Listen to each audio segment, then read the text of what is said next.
Hi, I'm Bradley. I'm one of the internal members at AIG, one of the publishers of flight plans that get released onto AIG, one of the uploaders of the flight plans once they've been uploaded onto AIG, then get uploaded onto AFSIM.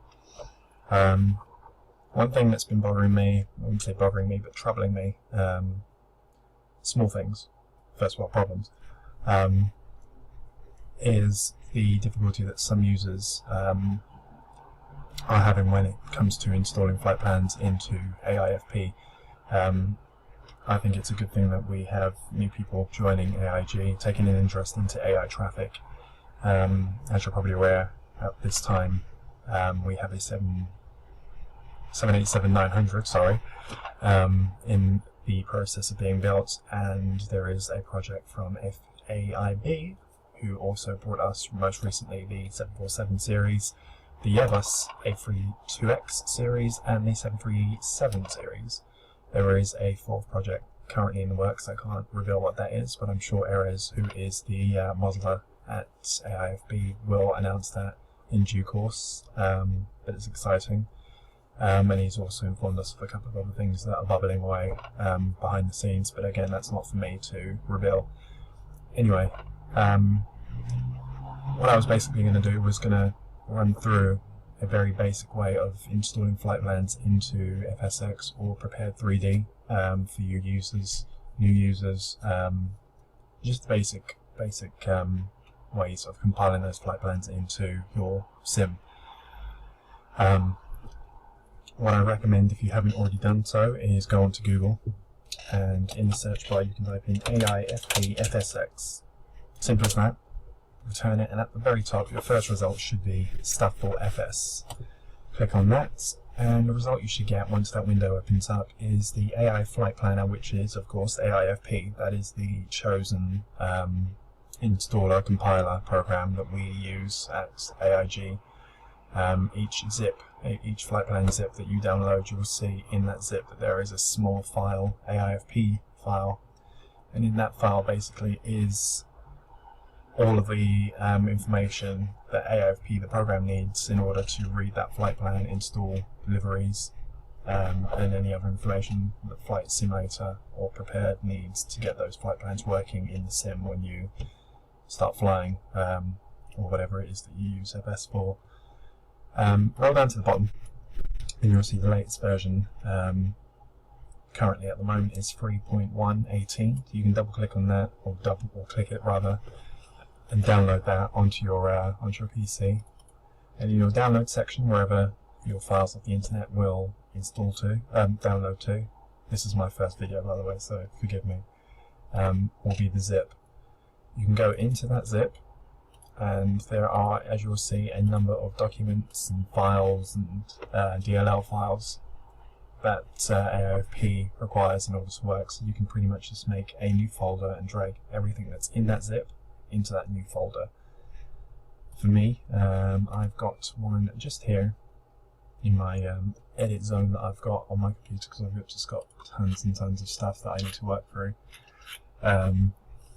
New flight plans, new paints and stuff. But anyway, yeah, AIFP, you can drag all those files in there, and you can double click on AIFP3, and you'll basically get this window, and this is what you'll use to install flight plans into your sim. It's all pretty much blank at the moment, but what I would suggest is double check that this target version just here has a blue, is selected in blue, so whatever sim you have. For me, I have Prepared 3D version 3, so for me that's fine, and that's the only sim I have. If you, for example, had Prepared 3D and FSX installed, you'd probably find that you were able to click on FSX as well, so you'd have to basically select whichever sim you want these flight plans installed into. As long as that's selected right, you're on the right foot to go with. In the time zone section, for me, being in London, England, the time zone will be Greenwich Mean Time, but there is a huge list of time zones, and you can pretty much set that to whatever time zone you're in. I don't check the local time at all. And also, when you upload a flight sim, you'll get the option to keep it in the standard or summer seasons. I keep it on standard. I think if you were to swap between the two, depending on when you install flight plans, say in 3 months' time here in Europe. If you started flicking over to summer, you'd have a clash on season operations, and it's just easier to keep it on standard. So all I would say is make sure that your target version is set to whatever sim you have, and the time zone is set to what time zone you're in. You can keep it at Greenwich Mean Time if you want. I mean, the computer's not going to blow up if you do that, but you know, it just makes more sense to keep it on the time that you're on. If you're not already aware of the AIG website, you can pretty much go onto our website and you'll find in the announcements section the latest flight plans for what we're doing at the moment, which would be winter. I do all the publishing, so you'll see that Bradley 27, that's actually myself. I do all the uploading and final checks before the files get released to you users online. What I'm doing, I'm actually just rolling down the screen. I'm trying to find a flight plan I can install that I don't actually have installed at the moment.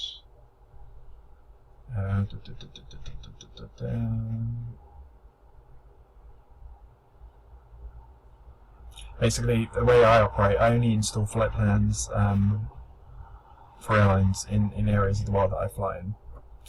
So, for example, I have nothing in South America because I do no flying in South America at all. But, for example, Avianca, the mainline Avianca airline, fly to London, so I would have Avianca installed, but I'd miss out probably some of the other subsidiaries that only operate in South America. In terms of, say, TAM Brazil, I installed TAM Brazil, and you can see that what we've started doing in the last couple of years is including maps for destinations that the aircraft types fly to. So with TAM that we've got in beta at the moment, you'll see that the short-haul Airbus 2X series, I've left them out personally in my sim because all of their operations are focused on South America. So the only aircraft I've installed from TAM are the A330s, 767s and the 777-300ER, because those fly to North America, Europe, and those are areas I fly to. But you can leave the smaller aircraft out and it will still compile completely fine. It will just leave out those short-haul aircraft, which is a nice touch because then you're not installing aircraft that you're not necessarily ever going to see. So that's a nice little touch, and I think the maps really do help break that down and let you know sort of what you can install and what you don't have to install depending on, you know, space on your disk and whatnot. And that's the same here for Pakistan International. I don't have their ATRs installed because I don't do any flying in Pakistan, for example. But I do flying in Dubai and Doha. So I have the A320s installed. The A310s I don't, because all of the destinations that they call at in this part of the flight plans for this season, they don't actually call at any airports I actually ever fly to. I don't do any flying in Japan, and I do very little flying in China. So I've left them out, and then I do have the 777s installed because they fly to North America, Europe, and where else do they fly? Where do I go? Kuala Lumpur as well, somewhere I'm probably going to start flying to soon. So I have them installed. So again, you don't have to install every aircraft that's on there if you're conscious of trying to save space and not necessarily have an aircraft installed that you're never going to see. So yeah, AIFP.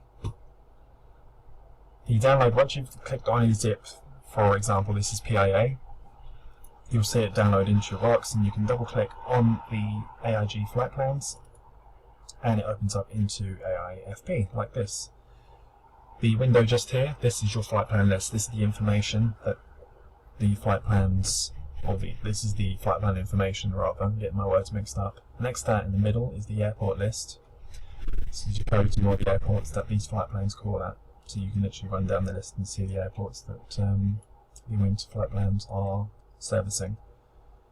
And then in the far right is the aircraft list. Because I already have PIA installed, the aircraft in black are already installed into the sim. And then the ones in red are the ones that are missing at the moment. Now, I'm fairly picky with the way that I install aircraft, and I tend to do everything manually. I don't actually use AIFP to install my aircraft. I would do that all manually and adjust the aircraft names and things personally to my taste. Excuse my phone. But I wouldn't suggest doing that just yet if you're a newbie to this, because that just complicates things and you can run into errors if you're not aware of what to be looking out for when it comes to compiling. So just leave it the way it is. If you double click on one of the red ones, I think if this is the first time you're ever installing, all of those should be red. I hope.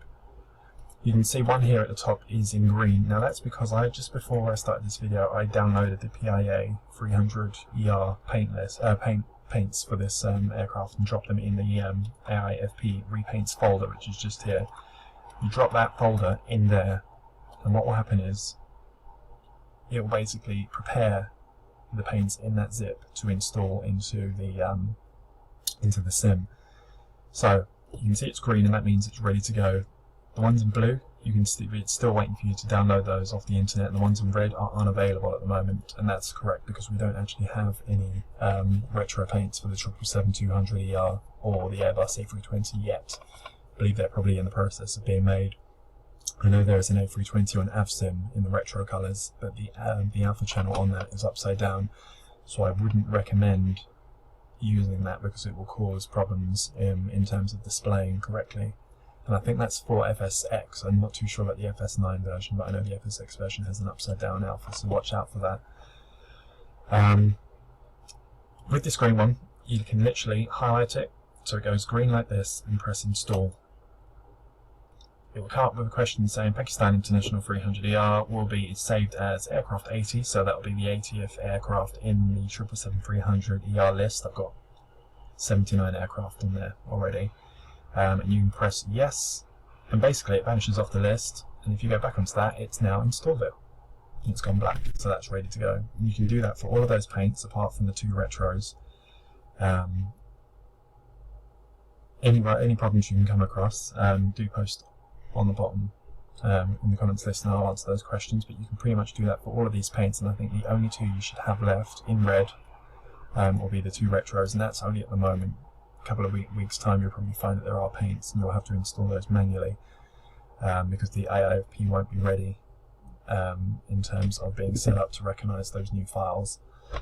When it does come to the two retros, I would highlight one of them and go to substitute, and what that will do is bring you up a massive list. Well, a small list. Sometimes it brings up the complete list of aircraft. It will give you the list of aircraft that you have installed, and I literally just substitute it with the A320, the standard colours, and you can literally use selected. And what that will do, that will change that retro paint to the same as that. So basically, aircraft 30 and 31 will just be in standard colours, which basically has the aircraft operating on the right aircraft type, just not the right aircraft livery. Once you've done all that, and all of these are black, that's provided you want to install all of them. If you want to leave the ATRs out, like I said, because they don't operate in areas that you fly in, just leave them as they are. You can go to compile, which is just down here, and when you press that, it will probably come up with questions if you haven't installed all of them, saying, are you sure you want to compile? Just keep pressing yes, and then finally it will pop up with compiled, and those flight plans are technically installed into your FS. What I would recommend is looking out for any updates on AIG, version 3s, version 2s, whatnot, corrections to any files every couple of weeks, just in case things get updated, because we have a lot of files in beta at the moment, and it's sometimes a little bit difficult to keep a tab on all the little tiny changes, which is why occasionally you'll see version 2s and version 3s popping up, because small little things have popped up along the way that we've been informed about. But until then, this is just a quick little video. I'm running out of time, which is why I'm trying to wrap it up. So yeah, I hope that helps you, and look forward to doing a long video soon. Thank you.